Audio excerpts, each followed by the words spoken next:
படிச்சாதான் உழைக்கும், படிக்காம ரெண்டு பேரும் கொஞ்சம் நிறுத்துறீங்களா? நடுவரை நீங்களே அவங்க வந்து படிப்பு சுமைன்றாங்க. நான் வந்து படிப்பு சுமைன்னு அதுல வந்து சுமையும் இருக்குதான்.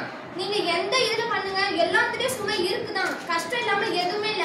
காலையில நீங்க எழுந்திருச்சு ஸ்கூலுக்கு வரீங்க, அப்ப நீங்க கஷ்டப்பட்டு தானே எழுந்துச்சு வரீங்க. எழுந்திருச்சு குளிச்சு உட்காந்து சாப்பிட்டு அதுவும் நீங்க கஷ்டப்பட்டு பண்ணிட்டு தானே வீட்டுக்கு ஸ்கூலுக்கு வரீங்க. அதான் நாங்க சொல்றோம், சுமையா தான் இருக்கு. அதான் நாங்க நீங்க இப்படி எடுத்துக்க கூடாது. அது தினமும் நம்ம சுவை, நம்ம ஸ்கூலுக்கு போயிட்டு நம்ம கத்துக்கணும், பாடத்தை கத்துக்கணும், நம்ம மிஸ் சொல்லி தராங்க. நம்ம கத்துக்கிட்டு வருங்காலத்துல நல்லா படிச்சு முன்னேறணும்ன்ற எண்ணம் வச்சு வந்தா அது எப்பவுமே சுமையாவே தெரியாது, சுவையா தான் இருக்கும். அது கனி போல எல்லாரும் சுவைச்சு சாப்பிடுங்க தான் சொல்றோம். சுமையா நினைக்காதீங்க, எப்பவுமே கல்விய சுவைச்சு சாப்பிடுங்க.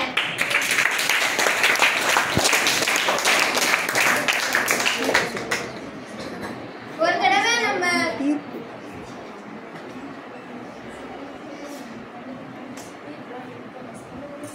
ரெண்டு தலைப்புல பத்தி பேசுனதுக்கு ரெண்டு பேருக்கும் மிக்க நன்றிகள்.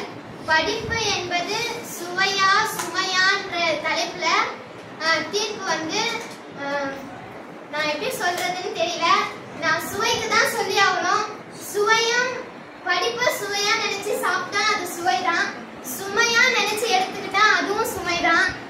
ரெண்டுத்தையும் போட்டு யாருமே குழப்பிக்க தேவையில்லை.